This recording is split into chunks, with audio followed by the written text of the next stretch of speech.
আল্লাহ বলেছেন ফাইন্না মাল উসরি ইউসরা, কষ্টের পরেই আছে সুখ, কষ্টের পরেই আছে সুখ। হতাশ হওয়া যাবে না, নিরাশ হওয়া যাবে না, হাল ছাড়া যাবে না, ভরসা রাখতে হবে একজনের উপর। চিৎকার করে বলেন তিনি কে?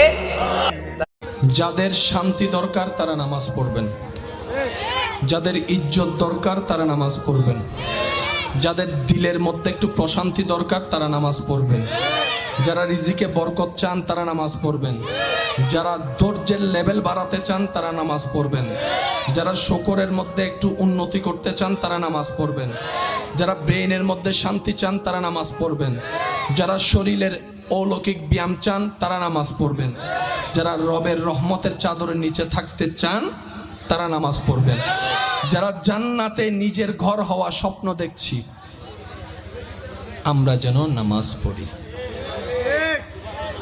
আমি কাউকে জোর করছি না, কারণ জোর করে আর যাই হোক প্রেম হয় না, ভালোবাসা হয় না, মহাব্বত হয় না। আর প্রেম মহাব্বত ছাড়া রবের সাথে কোনো কানেকশন হয় না।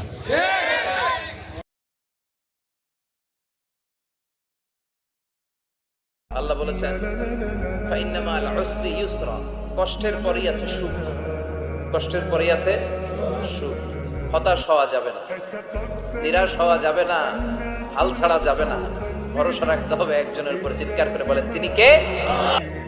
যাদের শান্তি দরকার তারা নামাজ পড়বেন, যাদের ইজ্জত দরকার তারা নামাজ পড়বেন, যাদের দিলের মধ্যে একটু প্রশান্তি দরকার তারা নামাজ পড়বেন, যারা রিজিকে বরকত চান তারা নামাজ পড়বেন, যারা ধৈর্যের লেভেল বাড়াতে চান তারা নামাজ পড়বেন, যারা শুকরের মধ্যে একটু উন্নতি করতে চান তারা নামাজ পড়বেন, যারা ব্রেইনের মধ্যে শান্তি চান তারা নামাজ পড়বেন, যারা শরীরের অলৌকিক ব্যায়াম চান তারা নামাজ পড়বেন, যারা রবের রহমতের চাদরের নিচে থাকতে চান তারা নামাজ পড়বেন, যারা জান্নাতে নিজের ঘর হওয়া স্বপ্ন দেখছি আমরা যেন নামাজ পড়ি। আমি কাউকে জোর করছি না, কারণ জোর করে আর যাই হোক প্রেম হয় না, ভালোবাসা হয় না, মহাব্বত হয় না।